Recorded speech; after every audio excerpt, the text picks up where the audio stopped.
ladies and gentlemen. Thank you so much for joining us here today. My name is Mike. I'll be speaking to you alongside our esteemed panel. But before we start, I'd like to begin by acknowledging the traditional owners of the land on which we meet today. I would also like to pay my respects to elders past and present. Now, following last year's panel discussion on hybrid workplace productivity and the conscious business model, the global conversation on remote working has continued, naturally, into 2025. There's still an ongoing debate about returning to office, and it is evident that the workplace is still transforming. It's quite clear. Hybrid working is here to stay, but is evolving, with businesses adapting new ways of working, and technology, of course, playing a critical role in all of that.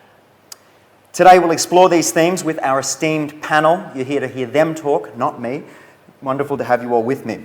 I'll introduce each of you now. Hope McGarry, Managing Director of Ingram Micro. Peter Garner, Director, Solution Sales Asia and ANZ from the team at Microsoft. And Mani Nathan, Head of B2B Channels from the team at Logitech. Wonderful to have you all here. Ladies and gentlemen, bit of love for our panel today. Now, I've got a bit of a task for you today. We're going to be discussing the successes and challenges of hybrid work models, evolving employee expectations, technological advancements, and strategies for fostering productivity and collaboration. Just the little things, you know, we're going to solve them all today. All right. Guys, I want to start, Peter, perhaps you can open the floor with us today.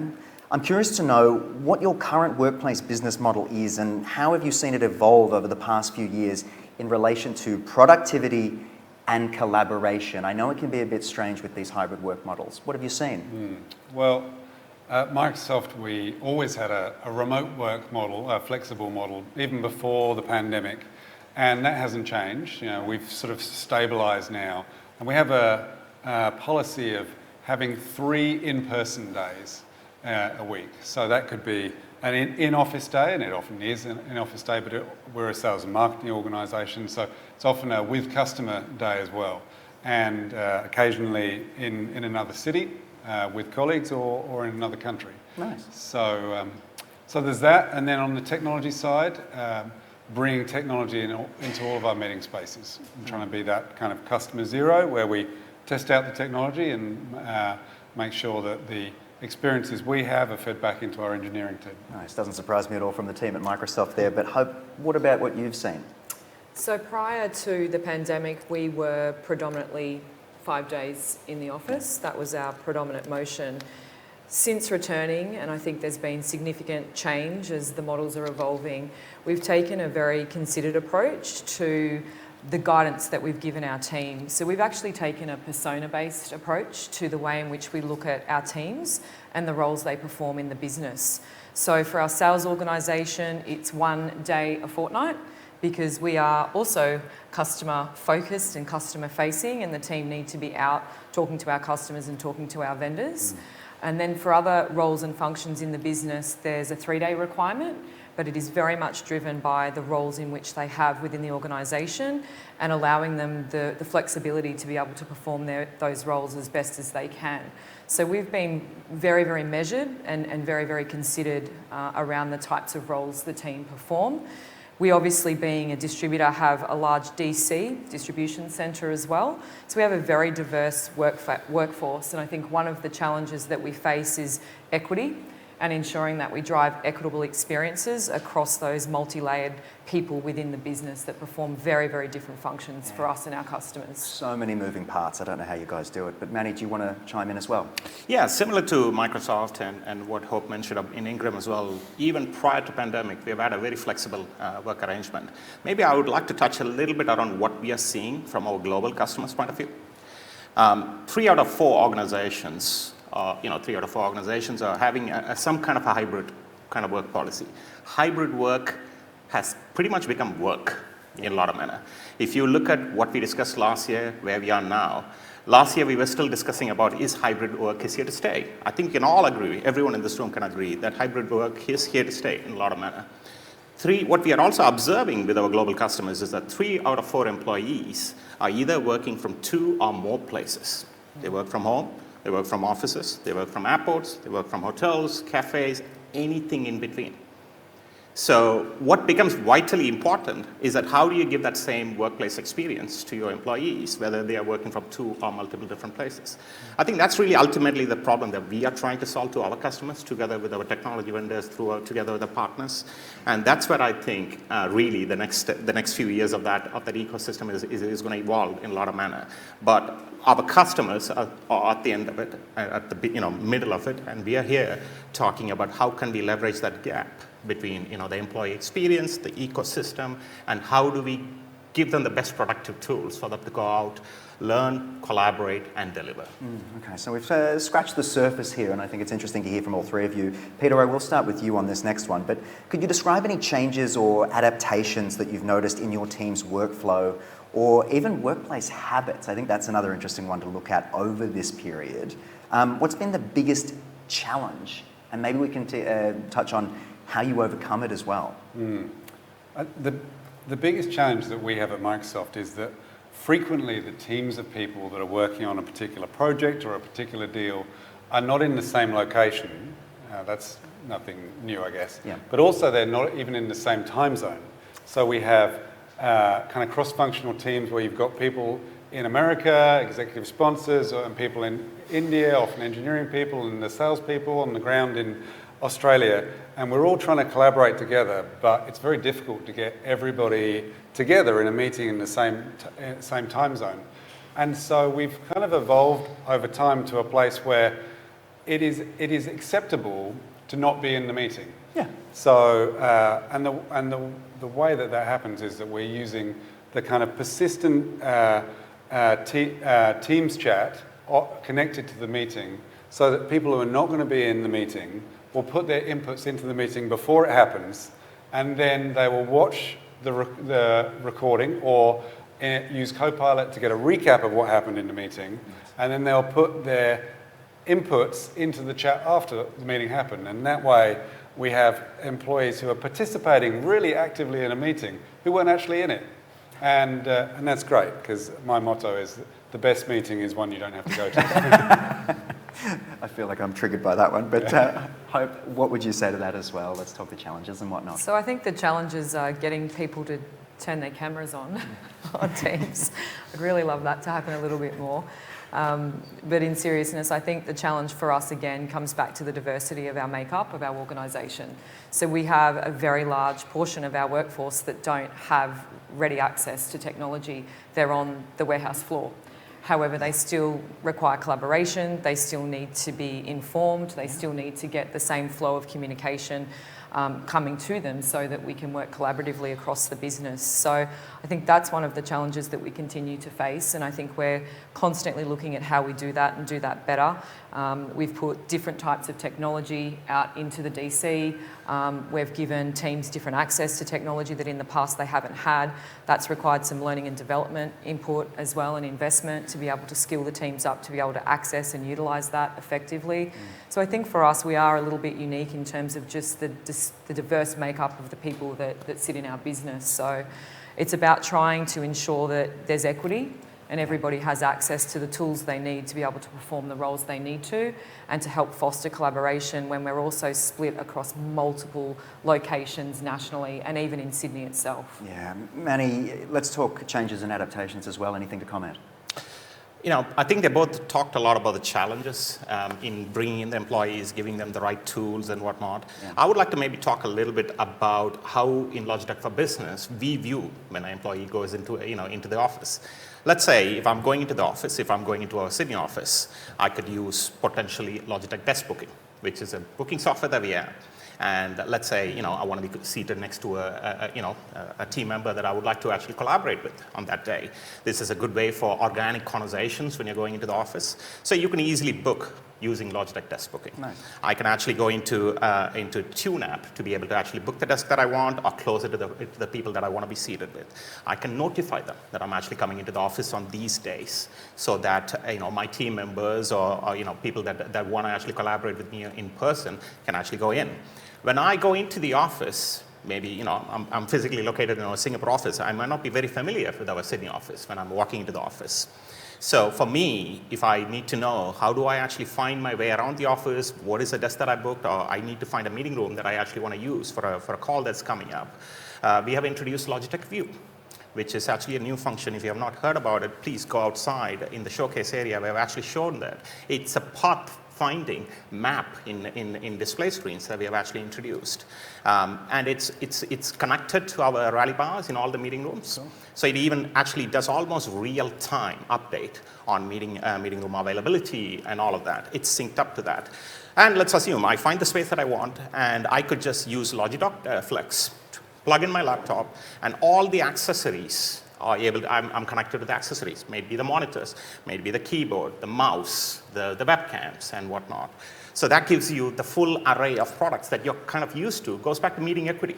If I really want to, work productively, work, in the right manner that I'm used to back home, this is the way to do that. So this is how we look at, from a Logitech for Business point of view, how an employee can be fully productive, no matter where no matter where he's working, no matter which office he's going to be working. Like Microsoft has multiple offices in Sydney, multiple offices across the country. Same for Ingram. So if an employee is traveling into those different locations, how can they make the best out of it without spending half an hour, 45 minutes trying to figure out where they're going to sit?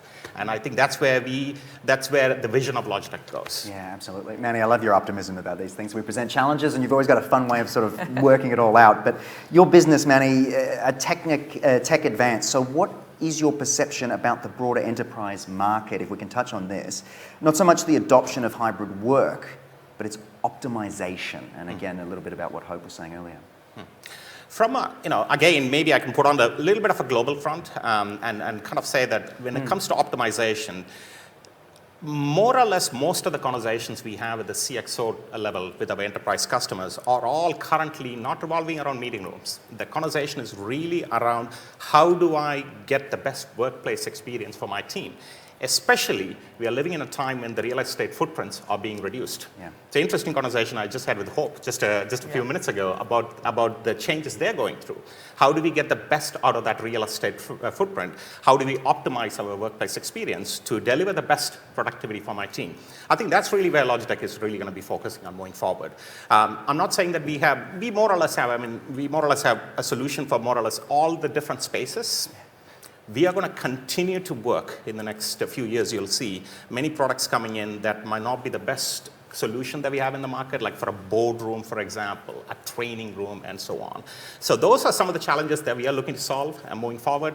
I do believe we have a great portfolio of products to talk about small rooms, huddled rooms, big rooms, open spaces. Mm-hmm. If you haven't actually had a chance to look at it, that's Rallyboard 65 right there, which is a product that we have just released to the Australia market, which is an amazing product for an open space, which has been something that many of our customers have been asking to us about. Hey, you have such a great fit for many rooms, but what about open spaces? Because in the new days of working, open spaces is actually the place where a lot of the work gets done. In our office, it's more or less the same. So that's how we see our progression and helping how we are helping our customers moving forward. 100%. There is definitely a different energy when you do have space to work and collaborate. Peter, Hope, I'll get you guys to comment a little bit on the Australian trends that you're seeing at the moment. Peter, I'll start with you. Well, firstly, just to build on Manny's point, I think it's an incredibly difficult time to be a workplace experienced person at the moment and to be responsible for making choices about the kind of meeting room footprint and the technology and the space. They have this situation that they're dealing with. I'm sure everyone in our organisation, in our audience, talking to customers, has experienced this, that our customers have almost no one there on Mondays and Fridays, and then on Wednesday, Thursday, they have too many people and not enough meeting rooms. Everyone in the organisation is getting pretty frustrated. But then those meeting rooms that the customers have are 10-person meeting rooms that have got 2 people in, because no one said whether they were going to be in the office or not. So there's this kind of overutilisation and underutilisation of the facilities of the organisation at the same time. And then everybody that's in the office is on calls a lot of the time, And no one wants to do a call in an open plan anymore because everyone got shy during the pandemic, working from home. Too true. So they all want phone booths or they lock up another meeting room. So it's just really quite an impossible situation for a lot of our customers right now. And I think they're looking to all of the systems integrators and consulting companies for answers, like how do we solve for this? And they're looking to Microsoft and Logitech as well. So we're working to try and solve those problems with the customers. Yeah, it's like walking into the library and there's only two people there, and it's a bit of an awkward situation, and it just ruins your flow, I'd say. But Hope, let's touch on what you're seeing as well. I think we've all read, there's so much commentary in the media around return to work. You've seen mandates and organisations mandate globally and locally people to return, 5 days a week. And I think that's an interesting position. I think that can create equity issues again. And I know I've spoken about that a lot, but I think that creates equity issues for people who have, caring responsibilities, be it children, elderly parents, whatever that looks like for people. I think that flexibility is really important. I think that we can be effective in hybrid models, and I think that we should be encouraging that as best we can. And I'm very proud of the approach we've taken to be persona-based and to really set people up to be successful. And there's an added layer of flexibility around that as well. So I think that's a really important thing. And I think where we're seeing it mandated, it'll be interesting to see if that continues. But I do believe that, hybrid and allowing that flexibility is critically important. I think our lives and our work merge. I think that line that used to be very deliberate is now exceptionally blurred. Yeah. And I think that, we live in a hybrid world. So I think there's a lot of change. We are, as a business, undergoing our own transformation. So we're actually moving premise. Always fun. And I'm living it. Right now, I feel like I'm the facilities person as well. And, we'll be leaning really hard on the Logitech team to support us. What we want to create is an environment where all of our people can do their best work. It's a seamless experience, whether they're coming off the road into the office, whether they're attending another office, they're sitting out at the DC, they're overseas, whatever that looks like. We want the team to be able to be productive, not have to spend 45 minutes trying to get connectivity or to have what they need around them. And so our focus as we transition into the new space is to really look at how we set the team up to be successful. It's a huge transition for us culturally. We have been fixed desk. We are not hot deskers, right, which is very, very different. We have a very dated building and a very dated footprint that doesn't offer collaboration space. So we don't work in a modern way today, and this is providing us with an opportunity to really reset how we work as a team going forward. So we're shrinking our footprint. We don't require the footprint that we've had historically 20 years ago when everybody was in 5 days a week. That's given us flexibility to position ourselves in a part of Sydney where we're closer to our customers and our vendors, which I think is really, really powerful. So we're undergoing our own journey right now, and our flexible work approach and our approach to how we support our teams will continue to pivot as we move into our new space. But we'll certainly be looking at you for the desk booking system and all of those things, but it'll also require a lot of change management. It'll require the team to be really future ready and to have flexible mindset, because it's not how they've worked historically. They've had fixed desks, they've personalised those spaces. So how do we allow for personalisation, but in a hot desk environment, I think is one of the biggest challenges that we'll face as we move into the new space. Absolutely. I had to get rid of a lot of my knickknacks from my desk when we made the change as well, so I feel that. But Mani, I'll circle back over to you, and you've done this is a bit of a sequel, really. How does sustainability fit within this conversation? We did speak last year, and things have only continued to evolve. Yeah. Take us through optimising hybrid work models leading to improved sustainability outcomes for businesses like these and everybody here today. Yeah, look, sustainability has been a key part of DNA of Logitech for a number of years already. We launched what we call as Design for Sustainability many years ago, where we looked at the entire ecosystem of how a product gets manufactured, going all the way back to engineering. It all starts from the point of view that we acknowledge that when we make a new piece of hardware, we are leaving a footprint, right? Goes all the way to the raw materials that we source, to the production capabilities, getting it shipped to our customers across the world, and so on. So we acknowledge, and we come from the place of to not to be less bad, but to be good at that. In 2025, as of today, 3 out of 4 products that we manufacture is already made by recycled plastics. Nice. That's already there. We are already there. We already made the commitment by 2030, we're going to be climate positive. By the end of 2025, this year, the mice that you all probably use and have known, we ship about millions of mice around the world. One of the biggest things we looked at is the plastic clamshell that goes into the packaging. We have replaced it with paper rather than actually plastic.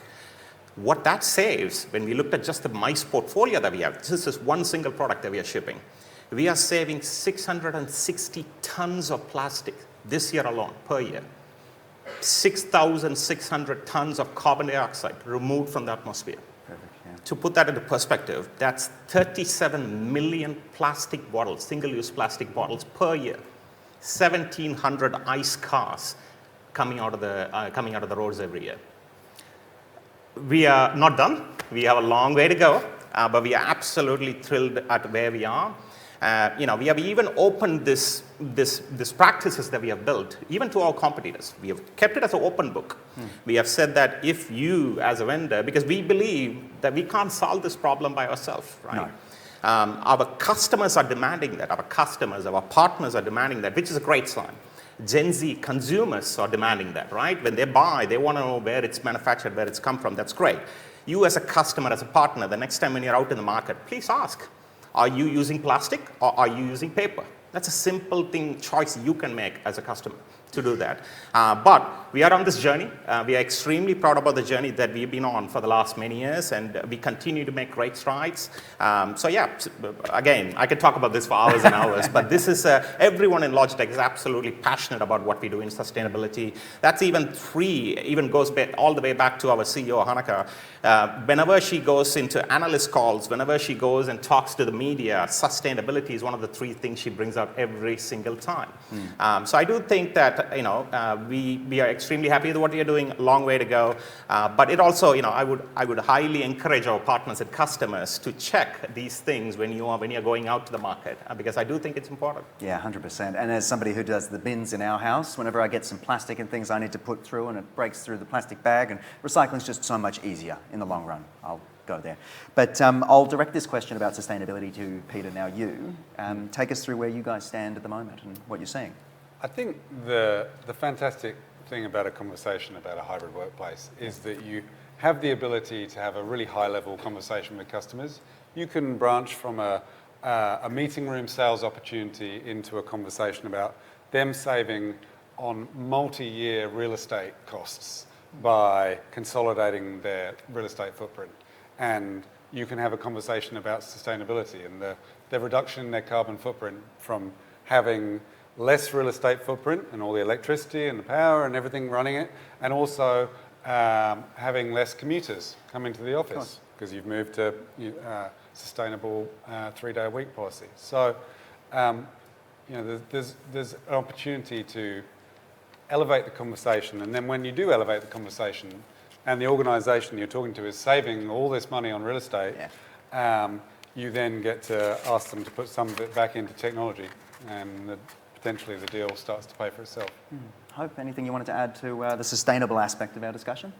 I think for us, we're always focused on it. I mean, we're logistics. So we're always looking at ways in which we can reduce our footprint in the supply chain. There's things that we do out at our DC to minimise that impact. We've done different things around how we bring things in from the port. So we used to bring things in at the port, we'd load up the trucks would come out to Eastern Creek. We actually now use rail to get it to a certain point, so we're minimising the trucks and the haulage that we've got. We're looking at control release deliveries to minimise the number of drops that we do to customers each and every day. And we're always constantly looking at how do we drive better efficiency to improve our footprint and the flow and effects for our vendors and our customers. So I would just say I think it's absolutely a prime conversation. I think everybody is looking at how they be better in that space, and I think Logitech have done an amazing job in terms of their portfolio. They're very considered around how they do their R&D and their product development, and I think we all have a role to play, and I think we need to have a position and a point of view with respect to that when we're talking to our customers. We are constantly looking at it. We produce honey on the roof of our DC right now. Nice. Wow. Yeah, I have it on my toast. Yeah, very cool. See, I love little stories like Yeah, that. But moving ahead now, and Hope, I will stick with you. Sure. Logitech CEO Hanneke Faber recently said the company aims to eliminate technological friction and make the user experience as natural as possible. I quite like that because of the natural element and the technological element coming together. But I think we can all relate to technological friction. We've talked about having the cameras on and whatnot, but can you speak to your organisation's biggest collaboration challenge and the potential solutions that you're exploring, if we can sort of pick your brain?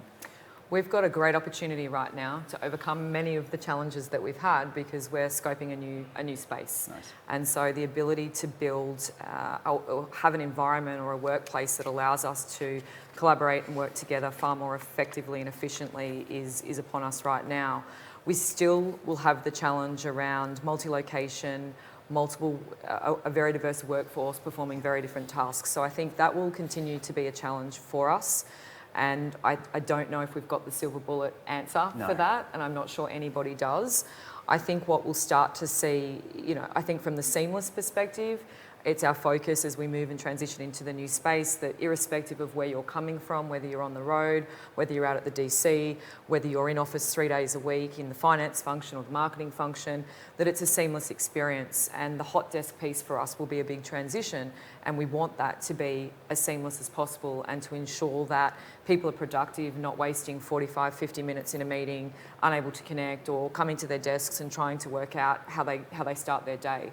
So I think for us that will be something we'll be looking at. It's not something we've had to necessarily be challenged with because we've had fixed space, our meeting rooms work and it just flows. So that will be a big change for us. I think AI is going to be super interesting to see how that evolves and how people work, and I think it will be the types of roles people do will change. I think you'll see lower value tasks be automated, and that will require again different types of working, different types of technology, different types of tools. It'll require reskilling, learning and development, and I think we'll all be going on that journey together as we start to see AI evolve, and I think that talks to sustainability. There'll be a huge amount of compute power required, which will require a very different approach to how we cool infrastructure. So I think we're at a really interesting time. I think there's a lot of things converging. You've got AI, you've got hybrid, you've got the sustainability angle, and I think it'll be interesting to see how we evolve and work through that as an ecosystem and as a community. Absolutely, and when you start to break it down like that, it starts to sound like a bit of a perfect storm as somebody on the outside goes, okay, how are we going to solve this one? Peter, can I touch on what's going on as well when it comes to making user experiences as natural as possible into relation to what was said? Yeah, we think that Teams and Microsoft Teams rooms have a huge role to play in making hybrid work frictionless, and that's been always a core kind of the number one part of the value prop. That it's simple, easy to use, and that the user don't waste time, they don't feel the technology, and they don't feel the inconvenience of the technology. None of this 8 minutes to start the scene. Can you see my screen yet? Oh, God. Any of that. And fortunately, a lot of that is actually behind us now, and we're moving into new realms of making technology frictionless. For example, quite recently we introduced voice isolation in Teams so that a user can enroll their voice and Teams then knows their voice. Clever. And blocks out everything that's not their voice. So they can be taking a call from an airport like I was this morning, and you don't get that friction of all those airport noises inconveniencing everyone else on the call. Maybe a DC warehouse as well? A DC warehouse, Perhaps. the noise of bees. Mani, over to you. Look, completely agree with what just Peter mentioned. I think Microsoft Teams is going to play a huge part from our point of view, from Logitech point of view. We look at how do we enable that experience even better. Let me maybe go back to a scenario that we are all used to during the pandemic. We all work from home. We all logged into these meetings via webcams. And the first thing you noticed when you're joining into these meetings is that you're all coming in as a single tile. Everyone comes in as a single tile, which is brilliant. To be heard, to be seen, the meeting equity that we all talked about, brilliant. Now we're all working, from the office, from different locations and whatnot. So that experience for the remote participants, going in as a tile is great, but for folks that are jumping into a call from the office with the center of the table camera is not the, is, you know, for the remote participants, that's not the best experience. So what do? You know, we actually brought out a product called a Sight. If you haven't actually seen that product, it's a center of table camera, which will actually look at 4 different participants in the room and break it down as individual tiles. So that the remote participants will actually have a better experience for seeing the people in the meeting room properly. We are just about to release daisy chain of that site, so you can actually have 2 sites sitting in a boardroom or in a meeting room, so that it works concurrently with your bar. That's, you know, so it's actually not working independently; it's working concurrently with your rally bar. Or one of the bars that you have installed, in terms of delivering that tile to up to breaking it down to 8 tiles in a lot of manner. Nice. This is all done. When you look at it, this is 6 cameras working concurrently to decide who is talking, which way the voice is coming from. Again, our AI, we are using some really smart AI algorithms to detect all of that. Who's talking, how do we break that, what is the best angle to do that? And we use our software, Director software decides what is the best way to actually, you know, show that to the remote participants. This is all done at the edge by AI, and we are delivering that experience for the remote participants as seamless as we can. So that's a good example. We have multiple examples of how we actually do that from a Logitech portfolio point of view. Like you mentioned about calling in from jumping into a meeting from an airport, happens to us all the time. Whether it's going out, cafes and whatnot. Our Zone 2 wireless at the moment have dual 2-side noise cancellation function, so that it understands the system, the headphone can pick up your voice, but zone out everything in the background. Yeah. So, we continue to really innovate. How do we enrich this experience together with our partners, technology partners like Teams, to better deliver that to our customers? Yeah, it's fascinating. You give the example of the boardroom camera. I do a lot of broadcast media, and when you're interviewing somebody who looks like a little pea at the bottom of the graphic, it's always very frustrating. And you do your best to help them. But I'm glad you guys are coming together and having this chat. We've gotten this far, and I haven't asked about AI specifically yet. You're welcome. Let's dive into it, though. How is AI playing, and Peter, I'll start with you, AI playing its part within your organisation, and is it benefiting productivity? Seems like an obvious question. Take us through it. Well, this is why I wore my Copilot t-shirt today. I thought you might be doing something like that.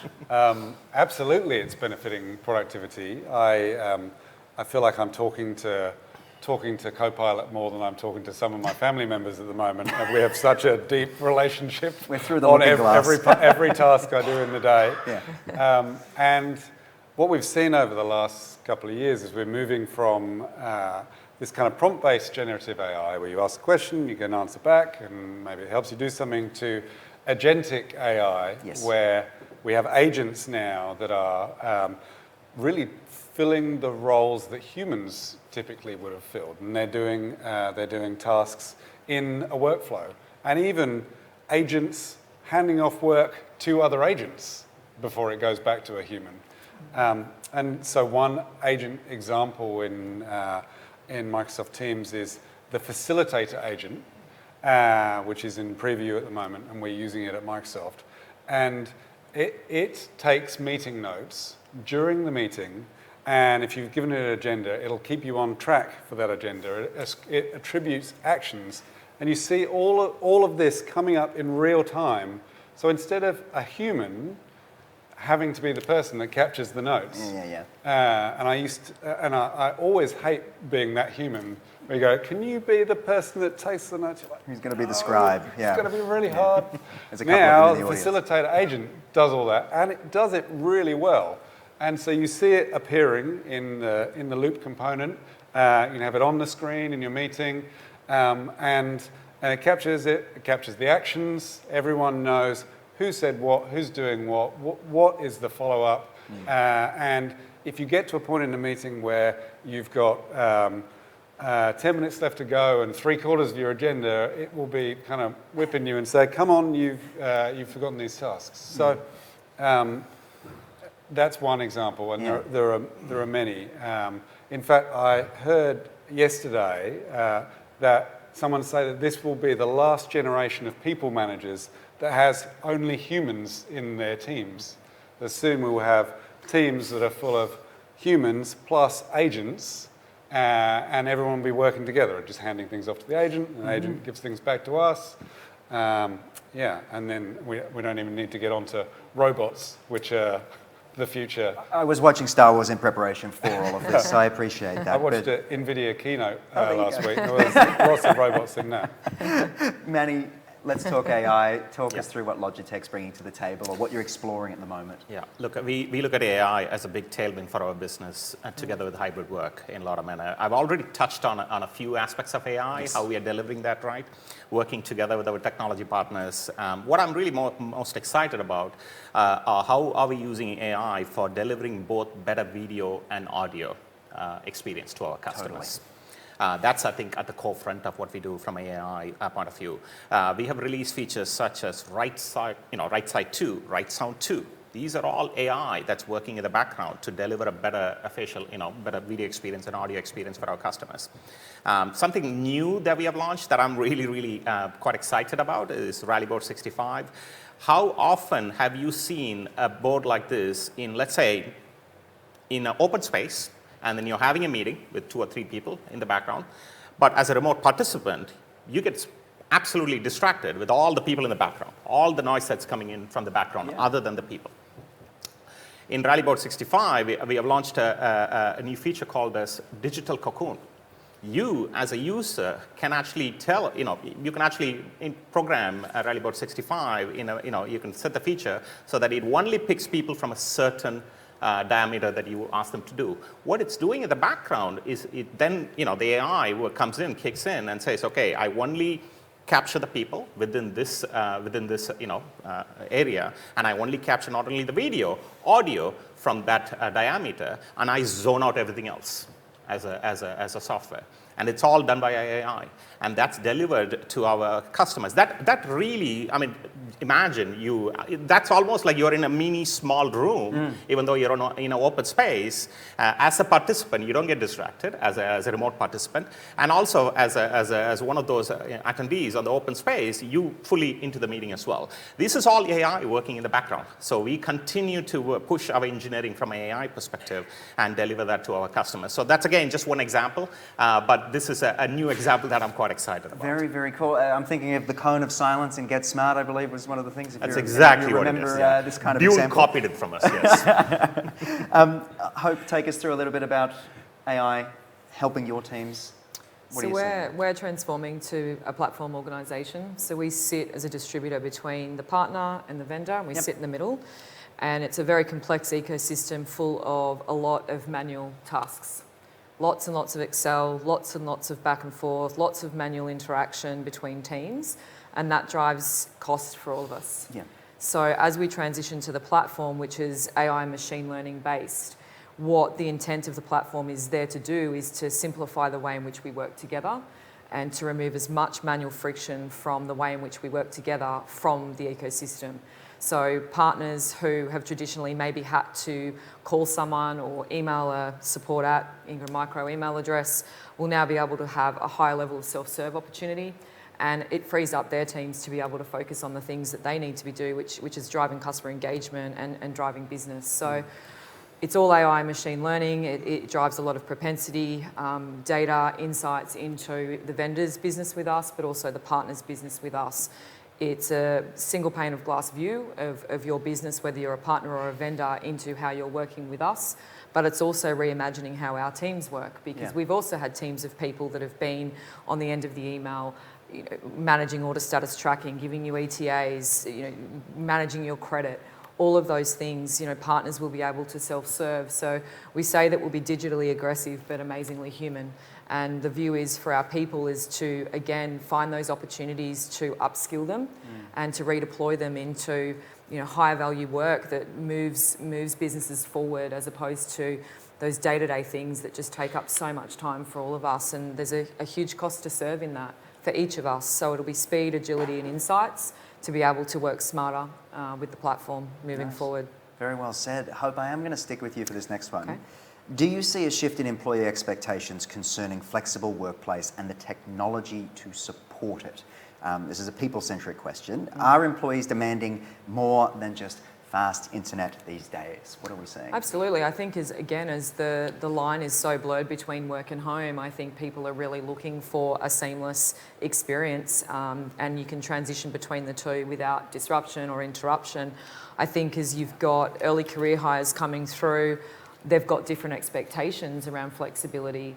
They haven't worked in corporate for the 20-25 years prior to the pandemic, and they don't have any insight into what that actually was like. So they're absolutely expecting corporations and organisations to be flexible and to support the ways in which they wish to work.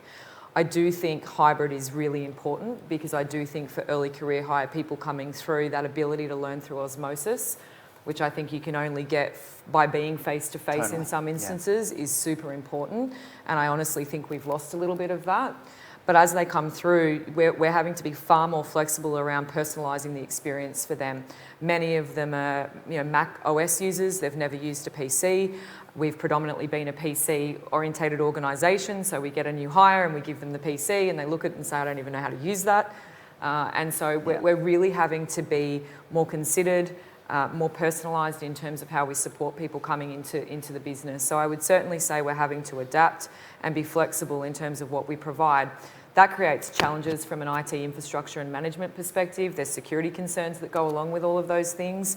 So it's this fine line that we walk around providing a personalised experience, but also not creating an IT environment that's hard and difficult to manage as well, which could then create other productivity issues down the track as we're trying to manage all of this disparate infrastructure and hardware. So I don't know necessarily, again, if we have that right, but I think the expectations of employees has increased. But I think as organisations, what we expect of our people is far more. And so if you're going to ask for more, then you have to provide more. Yeah, well said, well said. Peter, I'll go to you on this one. Let's talk employees, how they're feeling, what they're sort of seeing there as well. I agree with Hope that employees' expectations are exponentially higher than they've ever been before. People really want, expect a lot. They want flexibility, being able to work from home and work remotely when they want to, and they also want to be able to go into the office and have those kind of serendipitous conversations, the water cooler conversations where they talk to their colleagues or somebody from another business unit or another team. Yeah. They want the mental health benefits of going into the office and being surrounded by people and feeling part of something and like they belong. Yeah. Early in career people want mentorship, and they want to learn from the people who've been in the business longer than them. So there's a lot of expectation there, and for the organisation, technology is a big part of how they solve for this. So making sure that all the employees have that frictionless experience, they have that inclusive experience, so that they can be working remotely but still feeling connected, feeling like they belong, feeling like they're part of it, and they can contribute, that their experience and their contribution is valued and included. So I think for all of us working in this industry, we have a huge kind of leadership role to play with customers, because they're just looking at this and going, how the hell do I deliver against all the expectations of these stakeholders, and to do it in a cost-effective way and a risk-free way. And so I think we have a really important role to provide that thought leadership and show them how that they can bring it to life. Yeah, Peter, you brought up some great points there, especially there's things in there that we could do entire panels on cybersecurity as well. But in the interest of time, Mani, take us through a little bit about the employee side of things, what we're seeing at the moment. I thought the mental health comment was quite good as well. Look, I mean, I think they both covered it well. Employees' expectations are really around, the collaborative tools, the environment that you provide, the experience that you provide, the productivity tools that you provide. I think that's gone off the roof, as rightfully it should be, right? We are also seeing that as Gen Z comes into the workforce, they're also wanting to see where they work, the vendors that the organizations work with, and all of that as well is becoming a more and more important to them, especially with the Gen Z coming into the workforce, as we continue to see them in there as well.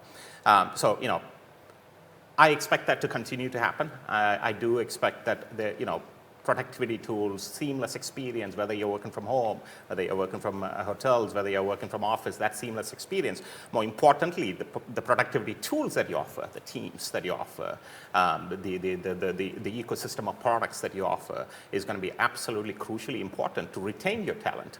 I think we spoke a lot about earn your commute 2 years ago. We still do in a lot of manner.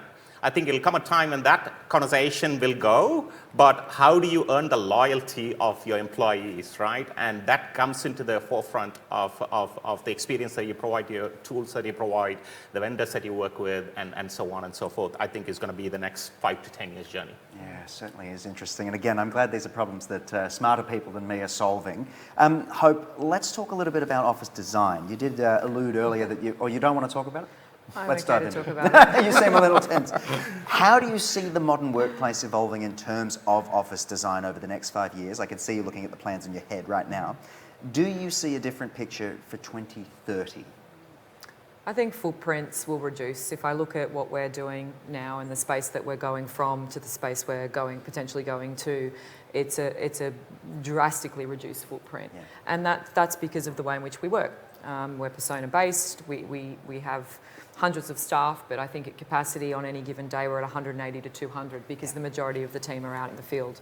So, I think what we'll see is a reduced footprint. I think, obviously the new premises are far more sustainable in terms of their design principles and the way in which they're constructed. So I think our footprint will continue to reduce, which is a great thing. I also think that, there's benefits around the way in which people travel to and from work, and all of those things will continue to evolve. So I think when I look at the new space we're going into, the number one thing I'm looking at is how do we collaborate better as a business and as a team. The space that we're exiting has not been conducive to that. We haven't had open spaces where people could just congregate and have, ad hoc informal conversation, which is where some of the best ideas and some of the best things are actually born from, in those in situ, on the fly conversations. We've not really been able to facilitate a lot of that because of the design and layout of our current premise. So I think, when we're looking at our new space, a huge piece of that is making sure that we've got informal collaboration space and opportunities where people can come together cross-functionally outside of formal meeting rigor and just talk and connect as humans. Yeah. And I think that's the thing that we're probably most excited about and the thing that we're most focused on as we transition into the new space. So less desks, formal meeting rooms of course, but more space for people just to sit and enjoy just connecting with one another as humans, as people. Yeah, 110%. I'm sure we can all agree we love heritage-listed buildings, but perhaps don't lend themselves for this future of work. Peter, I'll go to you when we talk the modern office design. What are you guys seeing? I'm picturing a place with slides, study nooks, all sorts of things, but that might not always be preferable. I think definitely we're expecting to see less larger meeting rooms and more kind of medium-sized and smaller meeting rooms, and more multi-use spaces that can be a few different things. And increasingly, we're seeing technology go into spaces that were not normally considered meeting rooms in the past, in hospitals, in back of retail stores, in factories. And so those spaces need to be able to deliver on a lot of different use cases. So a lot of spaces that are flexible and potentially even, and I think we need a lot of innovation in the structure of meeting rooms that can adjust size and shape as well. Cool. So it's really about flexibility. And I think a lot of customers are erring on the side of going for a smaller space and working out how they can make that work rather than committing to these giant campuses. Yeah, I think the flexibility of space is important. I know when we were looking at shortlisting properties and things like that, that ability to flex space up and down. We have a huge town hall element to the way in which we collaborate and communicate across the business. So we need space that we can flex in and out for those days where we've got 200 people in the office and we're doing a big communication out. We have a training room requirement as well. We have obviously vendors coming in to train and enable and educate our teams on a regular basis. In our current structure, that's not in a great location. I don't know if you've seen it, but it's not great. And so, having a training facility or a training space where the teams could learn, and that space being conducive to learning was super critical, but we couldn't have that amount of real estate on the floor dedicated to that all day, every day. So making sure that that space could flex in and out, and then the technology that sits in that could be also flexible to support the different requirements for that space. So I think the flexibility piece is critical in terms of how people are looking at their modern space today. Yeah, well said. I'll add feng shui to that as well. I think there are some office elements that can really help with productivity. And Mani, comments on office design. Take us through it. I think we are going to, at Logitech, we are on a mission to enable all spaces for all people. Yeah. That's really where we come from. I think gone are the days where meeting rooms are going to be looked at it from a small huddle, medium rooms, big rooms. There's going to be various shapes and various spaces. That depends for the customer's fit, right? Every customer is different at the end of the day. I think, so that'll continue to evolve in a lot of manner. What we also see in the near future is workspace management becoming a bigger part of the conversation. What I mean by that is, Peter talked about it a bit earlier, if a room is actually being utilized, if a meeting room is booked, is it really being someone actually going into the room? What about the temperature in that room? What about the humidity in that room? What about the environment in that room? What about the energy usage of that room, right? A lot of the time we forget that, we talk a lot about the sustainability aspect of the products that we manufacture, but you'll be surprised how much energy goes into a display screen. Yeah. If that screen is actually on all the time, right? So looking at those kind of factors, I think, is where I think many organizations are going to look at how to better leverage that, how to reduce the energy usage, how to better equip the spaces in a much more environmentally friendly way for the employees. So workspace management is going to play a huge part, I think, in the next few years as organizations, enterprise customers look at what is the best workplace for my organization. How do I define that? How do I better deliver that back to my customers, right? Again, I'll finish it off at this point. Centralized IT management is becoming more and more common. It has always been common in a lot of manner. And imagine if you are centralized IT in Sydney and you have 6 offices around the country, how do you know what's going on in the, what about the analytics from your other offices, whether the meeting rooms are actually being used, whether that's the right footprint for you and whatnot. So we feel that workspace management is actually going to be a big part of the next evolution, and we are already leading it from the front. Yeah. So that's how I see it. Absolutely wonderful. And before we dive into the other hour of this, I'm just kidding. Hope, Peter, Mani, I want to thank you all for sharing with us today and breaking it down. There's still so much to come in this space, but I really do appreciate you all speaking so candidly and openly to our entire panel today. Thank you so much. And a big round of applause for our hosts today, guys. Thank you. So it does remain clear that technology has profoundly revolutionised the workplace. I think we can all agree there, and its evolution continues rapidly. The business community has had to adapt to these significant changes quite quickly, making it increasingly difficult to determine which solutions will deliver the optimal business outcomes in terms of profit, people, and of course planet as well. It is vital to continue these topics, discussing these topics and speaking to people like you guys. So thank you again. And of course, again, thank you to all of you for joining us here today at the Logitech panel. The future of work, it's still unfolding. Thank you again. Well done.